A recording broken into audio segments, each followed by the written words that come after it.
নমস্কার প্রিয় বন্ধুরা, আপনারা কি জানেন এমন একটা কাজ আছে যা প্রায় সবাই করে কিন্তু কেউ খোলাখুলিভাবে বলতে চায় না। হ্যাঁ, আমি বলছি হস্তমৈথুন বা মাস্টারবেশনের কথা। কেউ বলে এটা স্বাস্থ্যের জন্য উপকারী, আবার কেউ বলে এতে শরীর ধ্বংস হয়ে যায়। কিন্তু আসল সত্য কি? আজ আমরা জানবো হস্তমৈথুনের ভালো ও খারাপ দিক এবং বিশেষজ্ঞরা এ নিয়ে কি বলেন। যদি আপনি সত্যিটা জানতে চান তাহলে ভিডিওটি একদম শেষ পর্যন্ত দেখুন, কারণ শেষে এমন কিছু তথ্য দেব যা আপনার জীবন বদলে দিতে পারে। প্রথমেই আমরা আলোচনা করব হস্তমৈথুন কি এবং কেন এটি করা হয়। হস্তমৈথুন বা মাস্টারবেশন হলো নিজেকে যৌন তৃপ্তি দেওয়ার একটি স্বাভাবিক পদ্ধতি। এটি শুধুমাত্র পুরুষ নয়, অনেক নারীরাও করে থাকেন, যদিও এ বিষয় নিয়ে কথা বলতে অনেকেই লজ্জা পান। এটি মানুষের স্বাভাবিক যৌন আচরণের একটি অংশ, যা শারীরিক ও মানসিক চাপ কমাতে সাহায্য করে। বিশেষ করে কিশোর বয়সে যখন শরীরের হরমোনের পরিবর্তন শুরু হয়, তখন অনেকেই কৌতূহলবশত এটি করেন।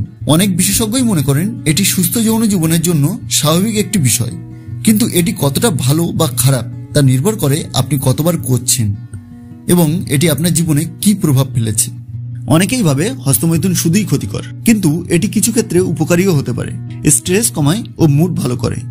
যখন আপনি হস্তমৈথুন করেন তখন আপনার ব্রেনে ডোপামিন, অক্সিটোসিন ও এন্ডোরফিন নামে কিছু হরমোন নিঃসরণ হয়, যা আপনাকে রিল্যাক্সড ও সুখী অনুভূতি দেয়।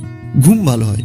এটি আপনাকে আরামদায়ক ঘুম পেতে সাহায্য করতে পারে, কারণ এটি শরীরকে শান্ত করে তোলে। প্রোস্টেট ক্যান্সারের ঝুঁকি কমায়। গবেষণায় দেখা গেছে নিয়মিত হস্তমৈথুন প্রোস্টেট গ্রন্থির অতিরিক্ত তরল বের করে দেয়, যা প্রোস্টেট ক্যান্সারের ঝুঁকি কমাতে পারে। যৌন স্বাস্থ্য ভালো রাখে। এটি যৌন উত্তেজনা বজায় রাখতে সাহায্য করে এবং ভবিষ্যতে প্রিম্যাচিওর ইজাকুলেশন বা ইরেকটাইল ডিসফাংশনের ঝুঁকি কমাতে পারে। নারীদের ক্ষেত্রেও এটি পিরিয়ড জনিত ব্যথা কমাতে পারে এবং সেক্সুয়াল প্লেজার বাড়াতে সাহায্য করে। এরপর আমরা আলোচনা করব হস্তমৈথুনের কুফল বা খারাপ দিক। অতিরিক্ত হস্তমৈথুন করলে কিন্তু বিপদ হতে পারে। যদি আপনি নিয়ন্ত্রণ হারিয়ে ফেলেন তাহলে এর কিছু নেতিবাচক প্রভাব পড়তে পারে আপনার উপর, যেমন শরীর দুর্বল করে দিতে পারে। অতিরিক্ত হস্তমৈথুন করলে শরীরে জিঙ্ক, প্রোটিন ও মিনারেলস কমে যায়, যা শারীরিক দুর্বলতা ও ক্লান্তি আনতে পারে। যৌন জীবনে সমস্যা আনতে পারে। অতিরিক্ত হস্তমৈথুন পর্নোগ্রাফির প্রতি আসক্তি বাড়িয়ে দিতে পারে, যার ফলে বাস্তব জীবনে সেক্সুয়াল পারফরমেন্স কমে যেতে পারে। ডিপ্রেশন ও একাকিত্ব বাড়াতে পারে। যারা অতিরিক্ত হস্তমৈথুন করেন তাদের মধ্যে একাকিত্ব, লজ্জাবোধ ও ডিপ্রেশন দেখা দিতে পারে। অনেকেই সোশ্যাল লাইফ এড়িয়ে যান এবং আত্মবিশ্বাস কমে যায়। আসক্তি তৈরি হতে পারে। কিছু লোকের মধ্যে হস্তমৈথুনের প্রতি অতিরিক্ত নির্ভরশীলতা তৈরি হয়, যা দৈনন্দিন জীবনের প্রভাব ফেলতে পারে। তাহলে সমাধান কি? কতবার করা উচিত? বিশেষজ্ঞদের মতে সপ্তাহে 2 থেকে 3 বার হস্তমৈথুন স্বাভাবিক এবং শরীরের জন্য ক্ষতিকর নয়।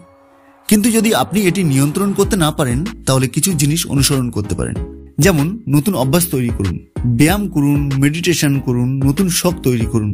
পর্নোগ্রাফি দেখা কমান, কারণ এটি অনেক ক্ষেত্রেই আসক্তির মূল কারণ হতে পারে। সোশ্যালাইজ করুন, বন্ধুদের সঙ্গে সময় কাটান এবং বাস্তব জীবনে সম্পর্ক তৈরি করুন। তো বন্ধুরা, আজ আমরা জানলাম হস্তমৈথুন একদম খারাপ নয়, আবার অতিরিক্ত হলে ক্ষতিকর। তাই এটি নিয়ে লজ্জা পাওয়ার কিছু নেই, বরং সঠিক পরিমাণ বজায় রাখা জরুরি। আপনার কি মতামত? আপনি কি মনে করেন, হস্তমৈথুন ভালো নাকি খারাপ? কমেন্টে লিখে জানান। ভিডিওটি যদি তথ্যবহুল মনে হয় তাহলে লাইক, শেয়ার ও আমাদের চ্যানেল সাবস্ক্রাইব করুন। সবাই ভালো থাকবেন। নমস্কার।